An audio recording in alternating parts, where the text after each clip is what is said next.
La poésie et les éléments.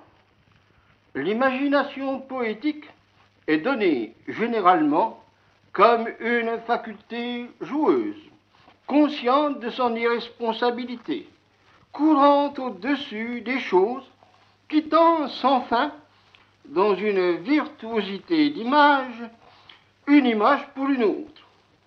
On la donne comme un besoin insatiable d'expression. La poésie de l'eau.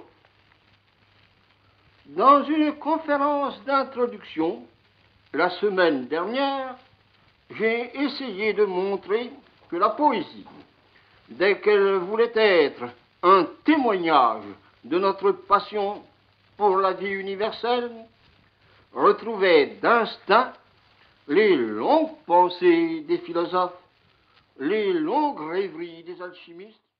Dans les courtes causeries que je dois consacrer à l'imagination matérielle des éléments, je voudrais chaque fois démontrer brièvement que les quatre éléments, l'eau, le feu, l'air et la terre, qui ont si longtemps mis en ordre les pensées cosmologiques des philosophes et des alchimistes, demeurent de nos jours encore des centres d'images.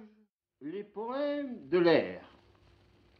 Dans les causeries consacrées aux poésies radicales qui s'attachent aux quatre éléments matériels, j'ai, après une conférence d'introduction, essayé 2 fois, à propos de l'eau et à propos du feu, de montrer que l'eau et le feu étaient chacun des centres d'accumulation d'images, des images fondamentales.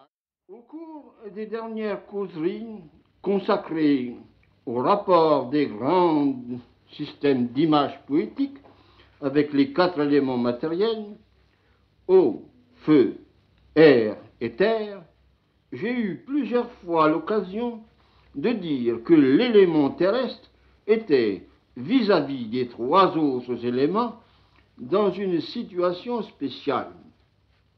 En fait, l'eau, dans les 5 causeries précédentes sur la poésie des éléments matériels, j'ai examiné successivement les thèmes poétiques qui peuvent être assemblés autour des images de l'eau, de l'air et du feu.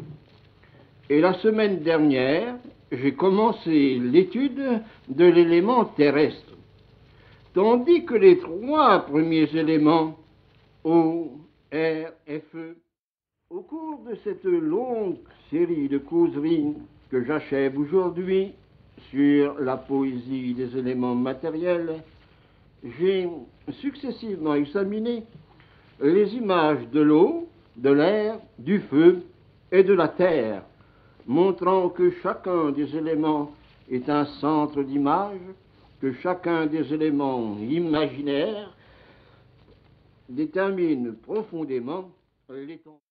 La philosophie traditionnelle s'occupe communément de l'homme qui pense, comme si l'homme trouvait toute sa substance, tout son être dans la pensée.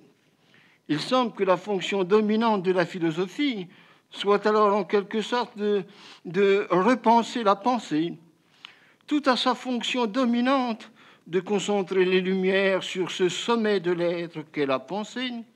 La philosophie oublie souvent qu'avant la pensée,